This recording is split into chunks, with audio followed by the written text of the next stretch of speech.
Hello student, स्वागत है आपका लर्निंग रीति में। मैं हूं प्रियंका।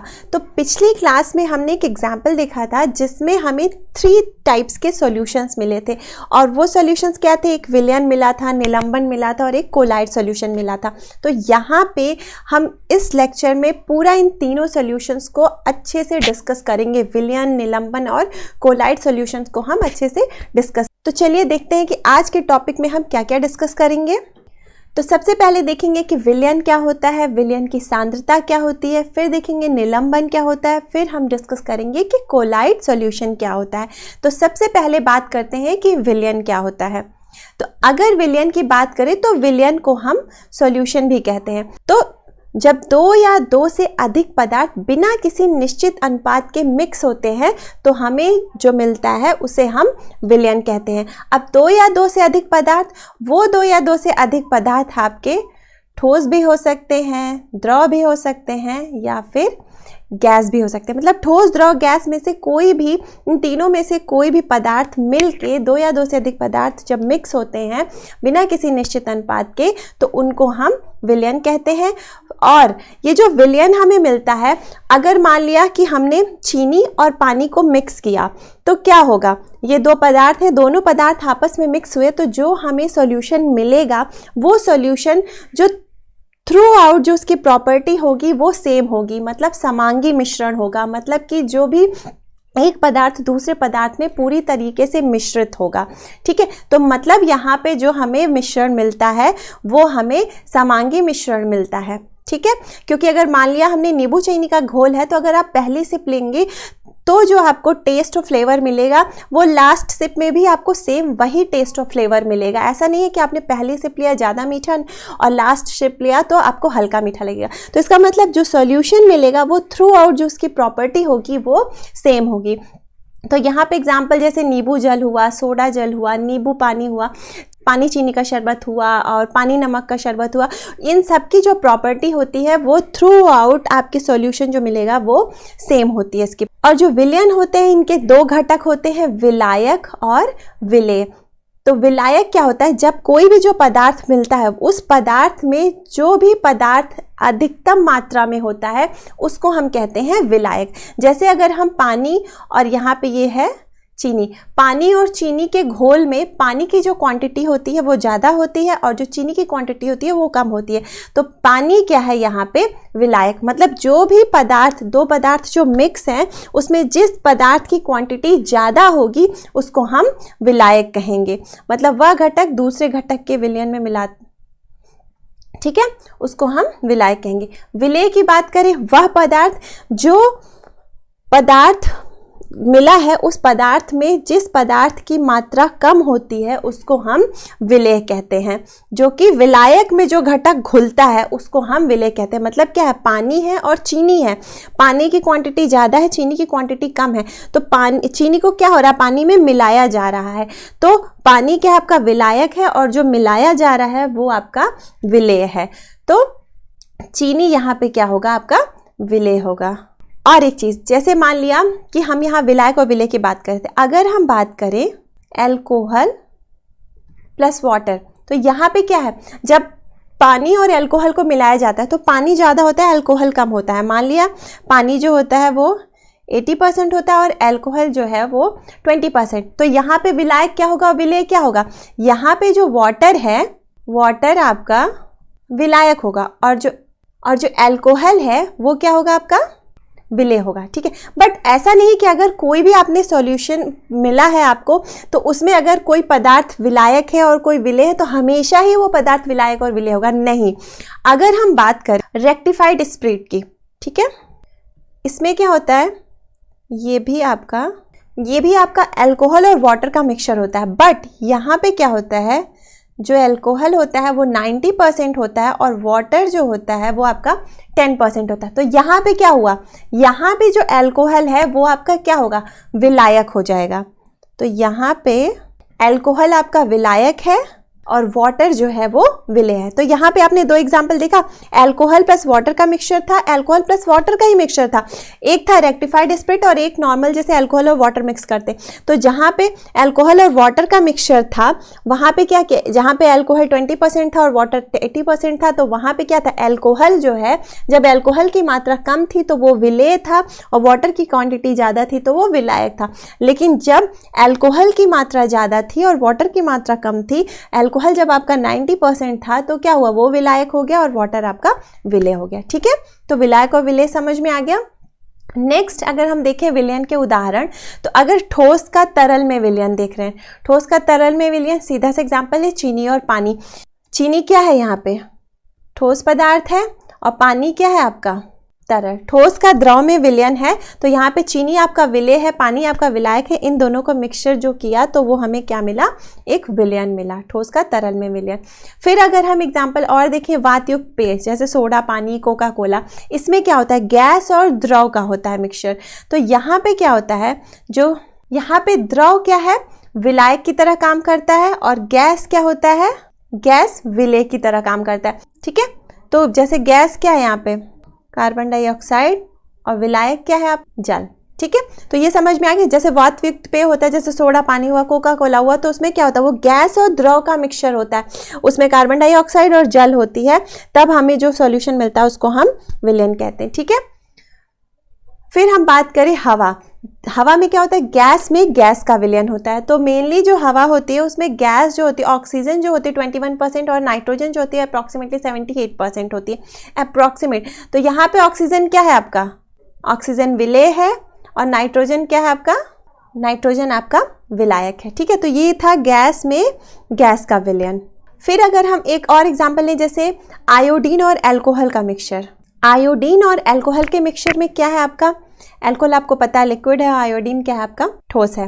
तो यहाँ पे जो आयोडीन है वो आपका विलेय है और एल्कोहल आपका क्या है, विलायक है। और इन दोनों को मिक्सचर को, आयोडीन और एल्कोहल को मिक्सचर को हम टिंक्चर आयोडीन कहते हैं, जो फेमस है टिंक्चर आयोडीन के नाम से। ठीक है, तो ये आपको समझ में आ गया, मतलब विलायक और विलेय। अब हम देखते हैं कि विलयन के क्या क्या गुण होते हैं। तो अभी हमने बात किया कि यहाँ पे कह रहे हैं जो विलयन की फर्स्ट प्रॉपर्टी है वो क्या है, कि वो समांगी मिश्रण होते हैं। तो समांगी मिश्रण कैसे, हमने बात किया कि जो भी आपको सॉल्यूशन मिलेगा, दो या दो से अधिक पदार्थ जो बिना किसी निश्चित अनुपात के मिले हुए हैं उसको हम विलयन कहते हैं। तो जो भी आपको सॉल्यूशन मिलेगा उस सॉल्यूशन की जो थ्रू आउट प्रॉपर्टी होगी वो प्रॉपर्टी सेम होगी, मतलब उस सॉल्यूशन का जो हर एक पोर्शन होगा उसकी प्रॉपर्टी सेम होगी। तो इसीलिए हम कह रहे हैं कि वो क्या है, एक समांगी मिश्रण है। फिर हम बात करेंगे कि जो भी विलयन जो होता है, विलयन का जो सॉल्यूशन हमें जो मिलता है उसमें जो भी कण होते हैं वो कण बहुत छोटे होते हैं, इतने छोटे होते हैं कि जो उनका व्यास होता है वो 1 नैनोमीटर होता है। मतलब 1 नैनोमीटर मतलब 10⁻⁹ मीटर, बहुत छोटे होते हैं कि हम अगर उनको नेकेड आइज से देखना चाहें, नग्न आंखों से देखना चाहें तो हमें उनके पार्टिकल्स नहीं दिखते हैं। और इनके पार्टिकल्स इतने छोटे होते हैं कि जब उनके जो भी सॉल्यूशन मिला हो तो उस पर जब हम प्रकाश के किरण डालते हैं तो वो प्रकाश की किरण को फैलाते नहीं है, इसीलिए जो मार्ग होता है वो दृष्टिगोचर नहीं होता है। ठीक है, तो इसीलिए जब विलयन में प्रकाश का मार्ग दिखाई नहीं देता है। और फिर वही कि इनके जो पार्टिकल्स होते हैं वो बहुत छोटे होते हैं, इसीलिए जब हम जब फिल्टर पेपर से हम सोचते हैं कि अगर क्या है कि दो या दो से अधिक पदार्थ हैं तो हम सोचेंगे लाओ इनको अलग अलग कर लें। तो अगर हम इनको अलग अलग करना चाहते हैं तो छानने की विधि से हम इनको अलग नहीं कर पाते, क्योंकि जो सोल्यूशन होता है उसको जब हम फिल्टर पेपर पर डालते हैं तो वो पूरा आर पार चला जाता है, क्योंकि इसके पार्टिकल्स बहुत छोटे होते हैं, इसीलिए वो हमें फिल्टर पेपर पर नहीं मिलता है और हमें फिल्टर पेपर पर कोई भी कण नहीं मिलते हैं। विलेय के कण हमें फिल्टर पेपर पे नहीं मिलते हैं, इसीलिए छानने की प्रक्रिया द्वारा हम विलेय के कणों को विलयन से अलग नहीं किया जा सकता है। और एक गुण है कि अगर मान लीजिए जो भी सॉल्यूशन हमें मिला है वो सॉल्यूशन अगर हम सोचें कि उसको हम ऐसे रख दें तो हमें विलेय के कण यहाँ पे नहीं मिलेंगे। विलेय के कण जैसे कुछ सॉल्यूशंस के क्या होता है कि अगर वो समांगी मिश्रण नहीं है तो उसको अगर हम ऐसे रख देंगे पानी उस सॉल्यूशन को, तो जो पार्टिकल्स होते हैं विलेय के पार्टिकल्स वो नीचे एकत्रित हो जाते हैं। लेकिन यहाँ पे क्या होगा कि समांगी मिश्रण है तो अगर हम विलयन को ऐसे रख दें कि तो उसमें हमें विलेय के कण नीचे नहीं मिलेंगे। ओके, तो ये आपको विलयन के गुण समझ में आ गया। विलयन दो प्रकार के होते हैं, संतृप्त विलयन और असंतृप्त विलयन। तो सबसे पहले बात करते हैं संतृप्त विलयन की। संतृप्त विलयन वह विलयन होता है जिसमें विलायक में किसी विलेय की अधिकतम मात्रा उपस्थित होती है, उसे हम संतृप्त विलयन कहते हैं। जैसे कि अगर मान लीजिए कि आपका पानी है और चीनी है, ठीक है। मान लीजिए ये आपने 1 गिलास पानी लिया, 1 गिलास वाटर आपने लिया, ओके। इस 1 गिलास वाटर में आपने शुगर ऐड करना स्टार्ट किया। पहले आपने 1 चम्मच ऐड किया, मिक्स किया, आपकी शुगर मिक्स हो गई। दूसरा चम्मच ऐड किया, मिक्स किया, मिक्स हो गई। तीसरा चम्मच ऐड किया, मिक्स किया, मिक्स हो गई। जब चौथा चम्मच आपने शुगर ऐड किया, 4th स्पून, ठीक है, जब आपने 4th स्पून ऐड किया और उसको मिक्स किया, तो क्या आप देखेंगे जो शुगर होगा वो पूरा प्रॉपरली मिक्स नहीं होगा। कुछ जो विलेय है, शुगर क्या आपका विलेय है, शुगर यहाँ पे कुछ कुछ बेस पे रह जाएगा, पूरी तरीके से नहीं घुलेगा। तब जो ये सॉल्यूशन मिला आपको, इस सॉल्यूशन को हम कहेंगे संतृप्त विलयन। अब हम बात करते हैं असंतृप्त विलयन क्या है। असंतृप्त विलयन क्या होता है? असंतृप्त विलयन वह विलयन होता है जिसमें किसी पदार्थ की वह मात्रा जो संतृप्तता की अधिकतम मात्रा से कम होता है, विलेय की मात्रा, उसको हम असंतृप्त विलयन कहते हैं। अब जैसे कि हमने यहाँ पे पीछे आपने एग्जाम्पल देखा था, यहाँ पे हमने 4 स्पून शुगर ऐड किया था, ठीक है। अब अगर हम वही एग्जाम्पल यहाँ पे लें, पानी था, ठीक है, 1 गिलास पानी था, 3 चम्मच हमने शुगर ऐड किया। जब 3 चम्मच शुगर जब तक ऐड किया तब तक तो वो सॉल्यूशन में हमें घुलता गया, वो विलेय जो था वो घुलता गया। लेकिन जैसे हमने चौथा चम्मच डाला तब क्या हुआ, वो घुलना बंद हो गया। तो ये जो 3 चम्मच तक का जो सॉल्यूशन मिला, इसको हम बोलेंगे असंतृप्त विलयन, ठीक है। क्या कह रहा है कि संतृप्तता की आवश्यक मात्रा से जो कम होता है उसी को हम क्या कहते हैं, असंतृप्त विलयन।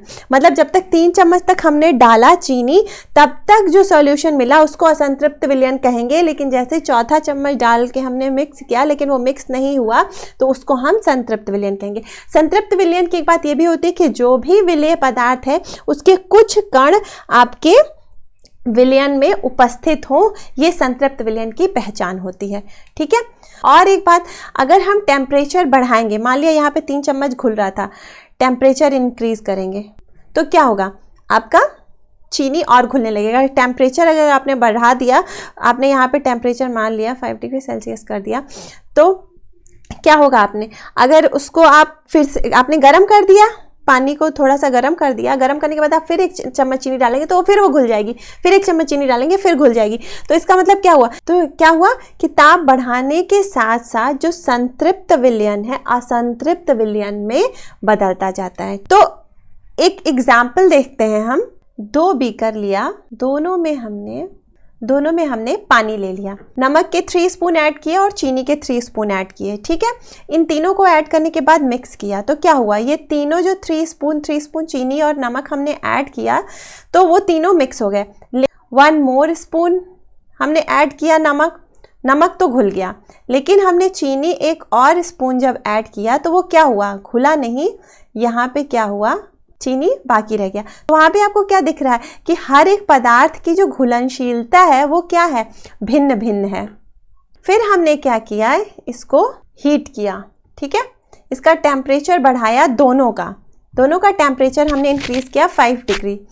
उसके बाद हमने देखा कि अब फिर से हम इसमें, पहले से 4 स्पून था, हमने फिर से इसमें 2 स्पून ऐड किया, तो इसमें ऐड हो गया, इसमें ऑलरेडी 3 स्पून था और जो पहले से 1 स्पून और था वो भी जब हम टेम्परेचर इंक्रीज करेंगे तो उसमें क्या होगा, मिक्स हो जाएगा। प्लस हमने फिर से 2 स्पून ऐड किया तो भी क्या हो गया कि यहाँ पे हम देखेंगे अभी भी चीनी के पार्टिकल्स मिल रहे हैं। तो इसका मतलब यहाँ पे ये कहना चाह रहे हैं कि जो भी घुलनशीलता है, नमक जल्दी घुल जा रहा है, चीनी लेट में घुल रहा है, टेम्परेचर बढ़ाने पे भी तो क्या है, जो घुलनशीलता है वो दोनों की भिन्न भिन्न है। मतलब अगर दिए गए विलायक में समान ताप पर जो विलेय है, विभिन्न पदार्थों की, विलेय पदार्थों की जो घुलनशीलता है वो भिन्न भिन्न होती है, ठीक है। अब हम बात करेंगे विलयन की सांद्रता की। तो अगर हम विलयन की सांद्रता की बात करें, किसी निश्चित ताप पर विलयन की दी गई मात्रा में विलय की उपस्थित मात्रा को उस विलयन की हम सांद्रता कहते हैं। ठीक है, तो हमें पता है कि कोई भी जो पदार्थ है, मतलब जो भी हमारा विलायक है, उसमें विलय की डिफरेंट क्वांटिटी अवेलेबल होती है। तो उसी बेसिस पे हम क्या कहते हैं कि वो पदार्थ तनु है, सांद्र है, संतृप्त घोल है। ठीक है, तो वही विलयन की सांद्रता होती है कि कोई भी जो दिया गया निश्चित जो विलेय पदार्थ की जो मात्रा है वो विलयन की दी गई मात्रा में जो उपस्थित होता है उसे विलयन की सांद्रता कहते हैं। तो यहाँ पे हम देखते हैं कि जो विलयन की सांद्रता है उसको कैसे कैलकुलेट कर सकते हैं, विलेय की मात्रा बटे विलयन की मात्रा या फिर विलेय की मात्रा अपॉन विलायक की मात्रा। और जो विलयन की सांद्रता है उसको दर्शाने के दो मेथड्स हैं। पहला है कि द्रव्यमान या विलयन के द्रव्यमान प्रतिशत। तो इसको हम कैसे कैलकुलेट कर सकते हैं, विलेय पदार्थ का द्रव्यमान अपॉन विलयन का द्रव्यमान इंटू 100। और जो दूसरा मेथड है वो है द्रव्यमान विलयन के आयतन प्रतिशत। तो उसमें क्या होता है, विलेय पदार्थ का द्रव्यमान अपॉन विलयन का आयतन इंटू 100। तो इन दोनों मेथड से हम विलयन की सांद्रता को कैलकुलेट कर सकते हैं। तो एक एग्जाम्पल देखते हैं कि कैसे हम कैलकुलेट करते हैं। विलयन के 550 ग्राम में यदि लवण के 110 ग्राम उपस्थित हैं तो विलयन के सांद्रण की गणना कीजिए। तो सबसे पहले क्वेश्चन को समझिए, ये क्वांटिटी ज़्यादा है, ये क्वांटिटी कम है, तो ये क्या है आपका विलेय का द्रव्यमान। ठीक है, ये क्वांटिटी कम है तो ये क्या होगा, विलेय होगा ना 110 ग्राम। फिर क्या है आपका विलयन का द्रव्यमान, ये क्वांटिटी ज़्यादा है तो ये क्या हो गया, ये आपका क्या हो गया विलयन का द्रव्यमान। तो यहाँ पे ये क्या, ये विलेय हो गया और ये विलयन का द्रव्यमान हो गया। फॉर्मूला आपको पता है, द्रव्यमान अपॉन इंटू 100। तो यहाँ पे देखिए, तो यहाँ पे हम कौन सा फॉर्मूला यूज़ कर रहे हैं, द्रव्यमान विलयन के द्रव्यमान प्रतिशत, विलेय पदार्थ का द्रव्यमान अपॉन विलेय पदार्थ का द्रव्यमान अपॉन विलयन का द्रव्यमान इंटू 100। ठीक है, तो देखिए कैलकुलेट कर लेते हैं। ओके, तो विलेय का द्रव्यमान आपका क्या है 110 अपॉन विलयन का द्रव्यमान क्या है 550 इंटू 100। तो क्या आएगी वैल्यू, तो विलयन का सांद्रण क्या आ गया 20%। ठीक है, तो सबसे पहले सिंपली यही करते हैं, कोई भी न्यूमेरिकल है तो सबसे पहले देखते हैं कि उसमें हमें क्या क्या वैल्यू दिख रही है। तो कोई भी क्वेश्चन न्यूमेरिकल सॉल्व करना है तो उसको पहले आप एक बार थॉरोली पढ़िए 1 से 2 बार। तो यहाँ पे क्या लिखा हुआ है, विलयन के 550 ग्राम में, पहली लाइन से समझ में आ गया कि ये विलयन का द्रव्यमान दिया हुआ है। यदि लवण के 110 ग्राम उपस्थित हैं तो विलयन के सांद्रण की गणना कीजिए। यदि लवण के 110 ग्राम, तो ये क्या है आपका विलेय है और हमें क्या प्राप्त करना है, विलयन का सांद्रण। फॉर्मूला हमें पता है, विलेय का द्रव्यमान अपॉन विलयन का द्रव्यमान इंटू 100, वैल्यू पुट करेंगे और हमारा आंसर आ गया। ठीक है, तो ये समझ में आ गया आपको। तो अब बात करते हैं हम निलंबन। निलंबन एक विषमांगी मिश्रण होता है और इसमें जो विलेय के कण होते हैं वो पूरे पानी में फैले होते हैं लेकिन पानी में घुलते नहीं हैं। और जो इनके विलेय के जो कण होते हैं वो कण इतने बड़े होते हैं जो कि आपको अपनी नग्न आंखों से आप इन्हें देख सकते हैं। अब जो हमने बात किया कि जो इनके कण हैं वो बड़े होते हैं, मतलब इतने बड़े नहीं होते, इनके कण जो है पर्याप्त बड़े होते हैं कि हम उनको आंखों से देख सकते हैं। तो जब हम इनको आंखों से देख सकते हैं तो इसमें क्या होता है कि जब हम इनके जो भी निलंबन होता है उस पर जब हम प्रकाश की किरण डालते हैं तो वो क्या करते हैं, प्रकाश को फैला देते हैं। ठीक है, जब वो प्रकाश को फैला देते हैं तो वो दृष्टिगोचर हो जाते हैं। ठीक है, अब हम जैसे बात करेंगे कि हम अभी बात करते हैं कि जो कण होते हैं वो पूरे द्रव में फैले होते हैं। तो जो भी निलंबन जो हमें मिलता है वो हम उन पदार्थों को कहते हैं जिसमें कि जो भी आपका दूसरा पदार्थ है, विलेय है, वो घुलता नहीं है। तो जो हमें सॉल्यूशन मिलता है, जो मिलता है उसको हम निलंबन कहते हैं। जैसे चौक पानी में क्या होता है, चौक आपका घुलता नहीं है, जब आप उसको रख देते हैं थोड़ी देर बाद वो सतह पे बैठने लगता है। मिट्टी वाला पानी, मटमैला पानी, और हम बात करें रेत और पानी या लकड़ी का टुकड़ा और पानी, तो ये क्या है, ये निलंबन के एग्जाम्पल्स हैं।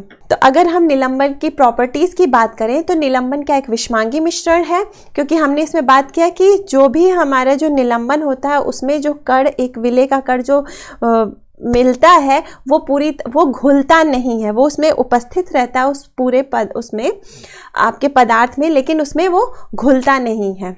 तो ये आपका एक विषमांगी मिश्रण है। अब बात करें विषमांगी मिश्रण है, तो इनके जो कण होते हैं, इसमें जो निलंबन में जो कण होते हैं वो कण इतने बड़े होते हैं कि हम आसानी आँखों से देख सकते हैं उनको, ये आराम से आँख से। तो जो विलेय के कणों का जो आकार होता है निलंबन में वो 100 नैनोमीटर के अप्रॉक्स बड़ा होता है। और जब वो हम बात करें कि जो निलंबन का कण है वो पर्याप्त बड़ा होता है, तो अब हम क्या करेंगे, अगर हम सोचेंगे कि इनको हम अलग अलग कर लें पदार्थों को, तो अगर हम यहाँ पे छानन विधि का यूज़ करेंगे तो यहाँ पे जब हम निलंबन को हम जब फिल्टर पेपर पे डाल के मिश्रण को जब फिल्टर पेपर पे डालेंगे तो क्या होगा, मिश्रण पृथक हो जाएगा, हमें फिल्टर पेपर पे विलेय के कण मिल जाएंगे। और फिर हमने बात किया कि जो इनके कण होते हैं वो थोड़े से बड़े होते हैं जिससे हम आंखों से देख सकते हैं। तो क्या होता है कि जब भी हम निलंबित कण जो होते हैं उस पर जब प्रकाश की किरण जब पड़ती है, जो भी हमारा निलंबन होता है उस पर जब जो सॉल्यूशन होता है उस पर जब हम प्रकाश की किरण डालते हैं तो वो जो निलंबित कण होते हैं वो प्रकाश की किरण को फैला देते हैं, जिससे जो मार्ग है वो दृष्टिगोचर हो जाता है। फिर हम और अगर हम बात करें स्थायी और अस्थायी की, तो जो भी निलंबन होता है वो अस्थायी होता है, क्योंकि अगर मान लीजिए कि हमने चौक और पानी का सॉल्यूशन है, चौक और पानी का सॉल्यूशन उसको अगर हम थोड़ी देर रख देंगे तो धीरे धीरे क्या होगा, आपको उस पानी में की सतह पर नीचे आपको चौक बैठी हुई दिखती है। तो इसीलिए क्या होता है, निलंबन जो होता है वो। और एक बात, अगर जैसे जो निलंबन है तो हमने बात किया कि निलंबन में क्या होता है, प्रकाश की किरण को फैला देते हैं, लेकिन जब हम इनको शांत छोड़ देते हैं तो जो विलेय के कण हैं वो जब नीचे बैठ जाते हैं, तब जब हम प्रकाश की किरण डालेंगे तब जो है प्रकाश का प्रकीर्णन नहीं होगा। ठीक है, तब वो वहाँ पे प्रकीर्णन जो है वो रुक जाता है। तो ये आपका था निलंबन। अब हम बात करते हैं कोलाइड विलयन की। कोलाइड विलयन जो है, कोलाइड विलयन एक प्रकार का विलयन है। इसे हम जो कोलाइड विलयन जो होता है इसको हम कोलाइड विलयन या कोलाइड सस्पेंशन भी कहते हैं। ये एक मिश्रण के अलावा और कुछ भी नहीं होता है। इसमें क्या होता है, एक पदार्थ दूसरे पदार्थ में निलंबित हो जाता है, मतलब एक पदार्थ दूसरे पदार्थ में मिल जाता है। तो इसका मतलब क्या है कि एक पदार्थ दूसरे पदार्थ में जब पूरी तरीके से मिल गया तो हमें ये क्या दिखेगा कि ये समांगी मिश्रण है। तो कोलाइड विलयन जो है वो समांगी मिश्रण दिखता है, लेकिन ये होता विषमांगी है, क्योंकि जो इनके अंदर जो कण होते हैं वो कण जो हैं वो आपके विलयन से तो बड़े होते हैं लेकिन निलंबन से छोटे होते हैं। तो इसीलिए ये क्या होता है, ये आंखों से, ये नग्न आंखों से दिखते नहीं है, तो इसीलिए हमें लगता है कि ये समांगी मिश्रण है। लेकिन जब हम इन्हें बहुत उच्च सूक्ष्मदर्शी के माइक्रोस्कोप से देखें तो हल्का एक रिफ्लेक्शन आता है कि हाँ इनके कण विजुअल होते हैं, दिखते हैं। तो ये आपका विषमांगी मिश्रण होता है। दिखता समांगी है लेकिन होता विषमांगी मिश्रण है। तो जैसे दूध है, रक्त है, टूथपेस्ट है, स्याही है, ये क्या है, ये आपके कोलाइड विलयन है और ये कोलाइड विलयन के एग्जाम्पल्स हैं। तो अब जैसे हम बात कर रहे थे विलयन की, तो विलयन में क्या था, आपका विलायक था और विलेय था। वैसे ही जैसे विलयन में क्या था, आपका विलायक में आपका विलेय खुल रहा था, वैसे ही कोलाइड विलयन में क्या होता है, परिक्षिप्त प्रावस्था और परिक्षेपण माध्यम होता है। परिक्षिप्त प्रावस्था और परिक्षेपण माध्यम से जो है वो कोलाइड विलयन बनता है।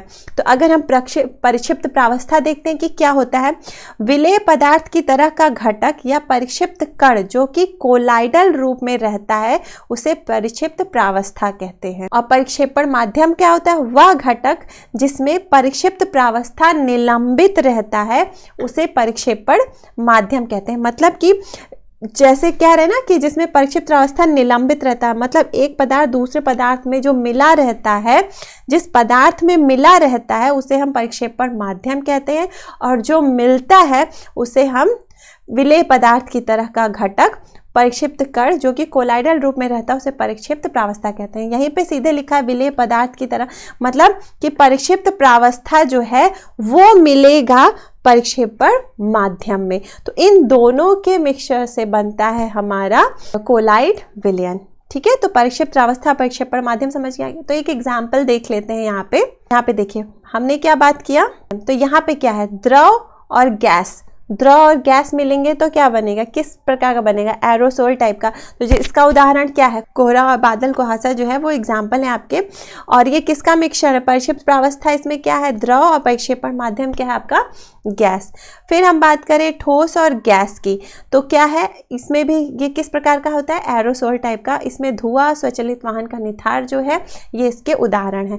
जहाँ पे गैस और द्रव है तो वो फोम के फॉर्म में बनेगा, मतलब शेविंग क्रीम जो है उसमें क्या है, द्रव जो है परिक्षेपण माध्यम है और गैस जो है वो परिक्षिप्त प्रावस्था है। अगर दोनों ही द्रव हैं तब क्या होगा, दूध, फेस क्रीम, ये एग्जाम्पल हैं आपके। परिक्षिप्त प्रावस्था, परिक्षिप्त माध्यम जो है वो दोनों जब द्रव होते हैं तो दूध और फेस क्रीम टाइप का, ये आपका एग्जाम्पल है। अगर परिक्षिप्त प्रावस्था ठोस है, परिक्षेपण माध्यम द्रव है, तो मैग्नीशिया मिल्क और कीचड़ टाइप का आपको जो मिलता है वो आपका उदाहरण है। अगर गैस और ठोस है तो फोम, रबर, स्पंज, प्यूमिस, ये आपका एग्जाम्पल है। अगर द्रव और ठोस मतलब परिक्षेपण माध्यम जो है वो ठोस है और परिक्षिप्त अवस्था द्रव है तो जेली, पनीर, मक्खन, ये एग्जाम्पल होंगे।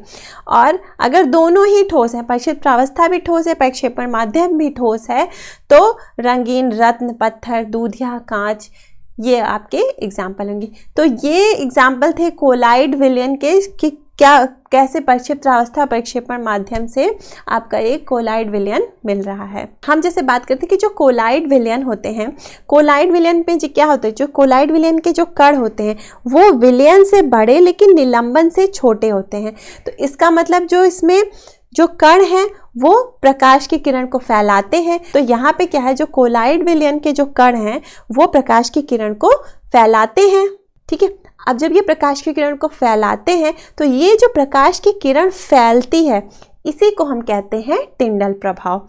क्योंकि इसमें क्या होता है, यहाँ पे देखिए क्या है, ठीक है। तो ये था कॉपर सल्फेट का विलयन, इस पे जब प्रकाश की किरण डाली गई तो इसने क्या हुआ, यहाँ पे इनके पार्टिकल से प्रकाश की किरण को नहीं फैलाया, तो यहाँ पे क्या हुआ, ये आपका क्या है, विलयन है।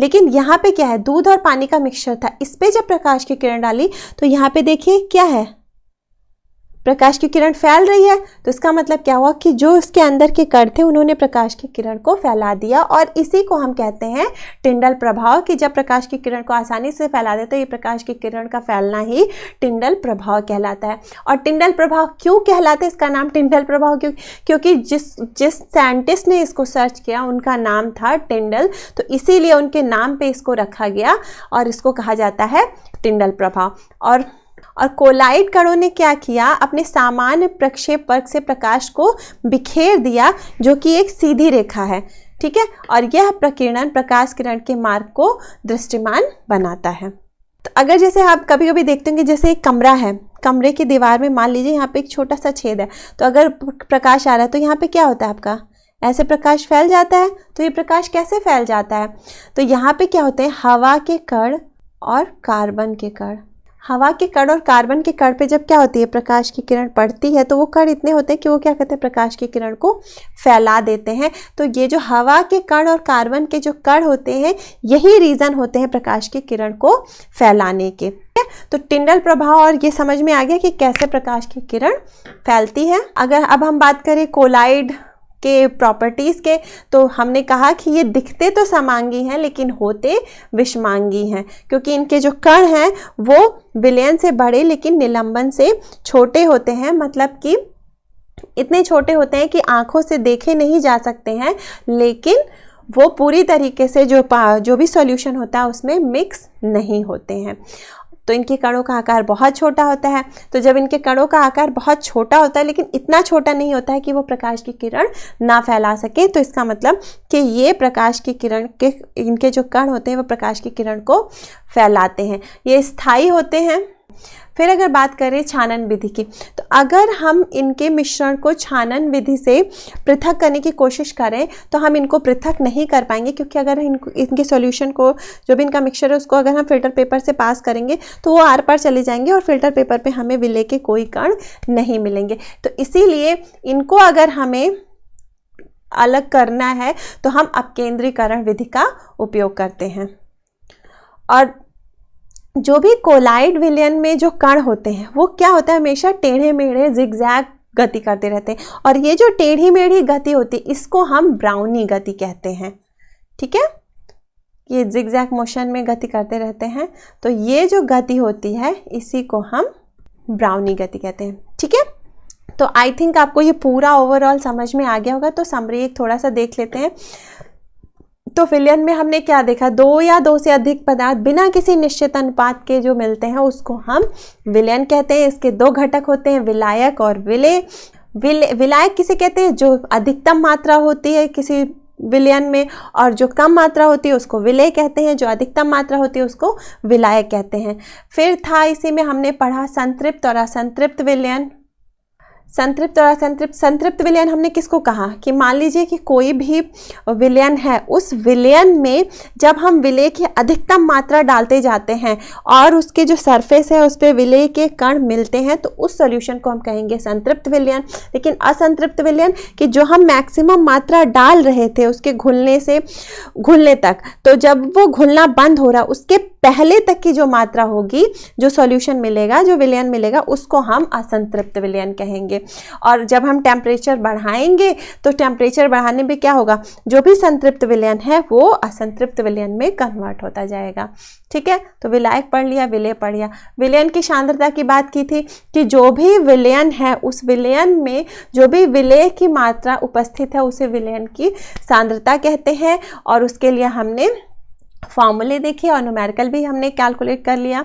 फिर हमने देखा निलंबन क्या होता है। तो यहाँ पे हमने जो बात की थी विलयन, तो विलयन में हमने बात की थी जो विलयन के कण जो होते हैं, विलेय के कण, वो बहुत छोटे छोटे होते हैं, इतने छोटे होते हैं कि हम आँख से देख भी नहीं पाते हैं और वो पूरी तरीके से समांगी मिश्रण होता है। फिर बात करें निलंबन की। निलंबन में कहा कि ये एक विषमांगी मिश्रण होता है और इनके जो कण होते हैं वो इतने बड़े होते हैं कि हम आंखों से देख सकते हैं। और प्लस जो भी हमारा जो निलंबन जो होता है उसमें जो विलेय होते हैं वो मिलते हैं लेकिन घुलते नहीं हैं, वो उसमें प्रेजेंट होते हैं, वो दिखते हैं उसमें। ठीक है, तो ये एक विषमांगी मिश्रण होता है। और निलंबन में हमने कहा कि अगर हम निलंबन को अगर हम थोड़ी देर के लिए रख दें तो विलेय के कण नीचे एकत्रित हो जाते हैं। फिर हमने बात की कोलाइड विलयन की। कोलाइड विलयन में हमने कहा कि ये होते तो सॉल्यूशन जैसे हैं और ये दिखते तो आपको समांगी हैं, क्योंकि इनके भी कण बहुत छोटे होते हैं कि अगर हम नेकेड आई से देखें तो हमें नहीं दिखेगा, अगर उच्च सूक्ष्मदर्शी से हम देखें तभी हम उसको देख पाते हैं। तो यहाँ पे दिखते तो समांगी हैं लेकिन होते ये विषमांगी मिश्रण है कोलाइड विलयन। और ये क्या करते हैं, इनके कण इतने बड़े होते हैं कि ये प्रकाश की किरण को फैला देते हैं। तो ये जो प्रकाश की किरण का फैलाना होता है इसी को हम क्या कहते हैं, टिंडल प्रभाव कहते हैं। फिर हमने पढ़ा कि इसमें जो कण होते हैं वो जिगजैग मोशन में इधर उधर गति करते रहते हैं, उसको हम कहते हैं ब्राउनी गति। तो ये ओवरऑल हमें कोलाइड विलयन, निलंबन और विलयन समझ में आ गया। तो अगर कुछ अभी भी आपको समझ में नहीं आया है तो हमारी वेबसाइट के डैशबोर्ड पे कमेंट एंड फीडबैक पे जाके आप वहाँ पे मुझसे क्वेश्चन कर सकते हैं, मैं वहाँ पे आपको उसका आंसर दे दूंगी। तो मिलते हैं अगले टॉपिक पे। अगला टॉपिक है मिश्रण के घटकों का पृथक्करण। See you next topic. Thank you so much.